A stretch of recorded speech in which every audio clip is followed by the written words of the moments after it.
Commissioner আজকেও বলেছেন যে ডিসেম্বরের কে সামনে রেখে তারা প্রস্তুতি নিচ্ছেন। সরকারের মধ্যে কি এই ধরনের কোনো তাড়া দেখি কিনা? দেখেন, বৈষম্য বিরোধী নেতারা এবং নাগরিক কমিটির নেতারা তারা একটা সময় বলছিল যে গণহত্যার বিচারের আগে ইলেকশন না, এবং তারা এটি বলছিল যে রাষ্ট্র সংস্কার করার আগে ইলেকশন না। এখন দেখেন, এই যে গণহত্যার বিচার, এটি তো আসলে খুব কঠিন একটি বিষয়। একটি অবিপ্লবী সরকার কোনোভাবেই এই ঝুঁকি নিবে না। হয়তো ছাত্ররা 3 জন উপদেষ্টা তারা চায় বিচারটা হোক, কিন্তু বাকি যারা উপদেষ্টা, যারা আসলে বয়সের ভারে জর্জরিত বা নিজেদের আসলে ক্যাপাসিটি লেভেলটা নাই, তারা তো কখনোই এই আওয়ামী লীগের গণহত্যার বিচার করতে পারবে না। সেই সক্ষমতা তাদের নাই। এবং রাষ্ট্র সংস্কার একটি ধারাবাহিক প্রক্রিয়া। আপনি যদি মনে করেন যে 1 বছরের মধ্যেই রাষ্ট্র সংস্কার করা সম্ভব, 2 বছরের মধ্যে সম্ভব, তাহলে আপনার 6 মাসের রাষ্ট্র সংস্কার হিসাবটা দেন। আপনি কতটুকু সংস্কার করেছেন, কি করেছেন? গণহত্যার বিচারের জন্য তো আওয়ামী লীগের ওয়ার্ড, উপজেলা, ইউনিয়ন, জেলা পর্যায় থেকে, সেন্ট্রাল থেকে তো আওয়ামী লীগের গুন্ডা, পান্ডা, মাস্তান, সন্ত্রাসীদেরকে, গণহত্যাকারীদেরকে ধরতে হবে। আপনি ধরতে পেরেছেন না? যেটি সায়েদ বললেন যে 592 জন, 72 জন ইতিমধ্যে জামিন পেয়েছে। আমার বাসা ঝিনাইদহ সদরে আমার বাসা। দেখেন, ঝিনাইদহ সদরের যিনি আওয়ামী লীগের এমপি ছিলেন তিনি জামিন পেয়েছেন, এবং শৈলকুমার যিনি এমপি ছিলেন তিনি জামিন পেয়েছেন। কিভাবে? উপদেষ্টাদের সরাসরি হস্তক্ষেপে। এই যে সাবের এবং মান্নান, তারাও কিন্তু উপদেষ্টাদের সরাসরি হস্তক্ষেপে জামিন পেয়েছে। সুতরাং যেখানে উপদেষ্টারাই আওয়ামী লীগকে রক্ষা করছে, উপদেষ্টারাই আওয়ামী লীগকে বাঁচাচ্ছে, আওয়ামী লীগের পুনর্বাসন করছে, সেখানে আপনি কিভাবে প্রত্যাশা করেন যে গণহত্যার বিচার তারা করবে? পারবে না। দেখেন, তারা আওয়ামী লীগের নিবন্ধন বাতিল করার বিষয়ে আমরা বারবার বলছি যে ঠিক আছে, আওয়ামী লীগ যেহেতু গণহত্যা চালিয়েছে এবং শেখ হাসিনা মাস্টার মাইন্ড গণহত্যা, স্পষ্ট এটার জন্য কোনো প্রমাণ লাগবে না, কোনো সায়েন্স লাগবে না, পরীক্ষা নিরীক্ষা করে দেখা লাগবে না। সুতরাং এই গণহত্যাকারী দল বিচারের আগে তাদের নিবন্ধন স্থগিত করেন, বাতিল করতে বলতেছেন, স্থগিত করেন, সাংগঠনিক কার্যক্রম স্থগিত করেন। এটি কি সরকার করতে পেরেছে? পারে নাই। সুতরাং এই সরকার যে আসলে অনেক কিছু চাইলেও আসলে করতে পারবে না, সেটা যেমন সত্য, আবার এই সরকার নিজেরা অনেক কিছু চায় না, এটাও সত্য।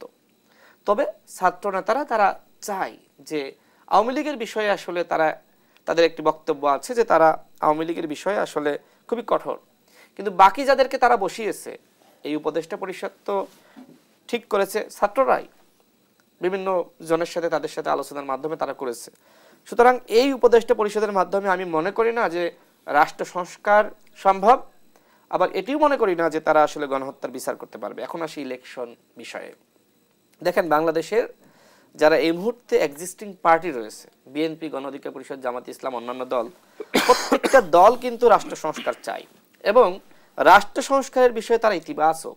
হাসিনার যে এইভাবে পতন হবে অভ্যর্থনের মাধ্যমে, এটা তো আমরা কেউই কল্পনা করি নাই। 2018 সালে আমরা কোটা সংস্কার আন্দোলন করেছিলাম, সেই কোটা আবার 24 সালে ফিরে আসলো। এটির প্রেক্ষিতে আবার আন্দোলন শুরু হলো, সেই কোটা সংস্কার আন্দোলনকে কেন্দ্র করে আবার গণ অভ্যুত্থান হলো। স্বতঃস্ফূর্ত একটি আন্দোলন, আপনি কেউ কল্পনা করি নাই, কেউ ভাবতেই পারি নাই। তো যাই হোক, আন্দোলনটা সফল হয়েছে।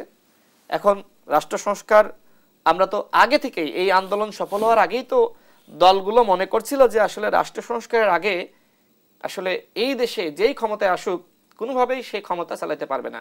কারণ হাসিনা যেভাবে সংবিধানের পরিবর্তন করেছে এবং সংবিধানকে তার ক্ষমতার হাতিয়ার বানিয়েছিল, ওই সংবিধান বহাল রেখে কোনো ইলেকশন হলে যেই ক্ষমতায় আসবে সে কিন্তু স্বৈরাচার হবে। যে কারণে দলগুলোর পক্ষ থেকে রাষ্ট্র সংস্কারের দফা ছিল।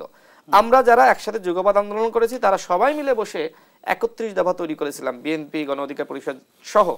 এবং আমাদের দলের কিন্তু আবার রাষ্ট্র সংস্কারের দফা আছে, আমাদের 21 দফা কর্মসূচি আছে, প্রত্যেকটা দলের রাষ্ট্র সংস্কারের দফা আছে। অর্থাৎ এই হাসিনার যে 15 বছরের জেল, জুলুম, নির্যাতন, নিপীড়ন, হত্যা, গুম, খুন, এর মধ্য দিয়ে আমাদের একটি শিক্ষা হয়েছে যে এই রাষ্ট্রের আসলে প্রকৃতপক্ষে সংস্কার দরকার।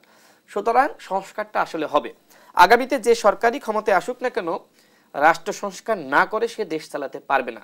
সুতরাং এই সরকার রাষ্ট্র সংস্কার করুক বা না করুক, আসলে রাষ্ট্র সংস্কার হবে। আমি নির্বাচন প্রসঙ্গে বলি, সেটি হলো যে আমার কাছে যতদূর তথ্য উপাত্ত আছে, আসলে উপদেষ্টারা তারা ডিসেম্বরে ইলেকশন দিতে চায়।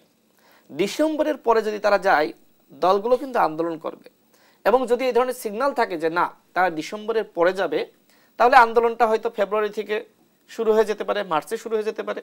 সরকারের মধ্যে দুইটা গ্রুপ, একটা গ্রুপ চায় যে ক্ষমতাকে দীর্ঘমেয়াদী করতে, এবং একটা গ্রুপ চায় যে না, আরেকটা গ্রুপ চায় যে না, আমরা আমাদের সম্মানকে নষ্ট করব না। আমি মনে করি প্রধান উপদেষ্টা, ঠিক আছে, আমরা তো সমালোচনা করছি যে তিনি কিংস পার্টির অ্যাম্বাসেডর হয়েছেন, নানান কারণে সমালোচনা করছি, তারপরেও তার উপরে ন্যূনতম হইলেও মানুষের আস্থা বিশ্বাস আছে যে তিনি তার ইমেজটা ক্ষুণ্ণ করবেন না। আমি যেটা মনে করি যে ডিসেম্বরে হয়তো এই সরকার ইলেকশন দিবে,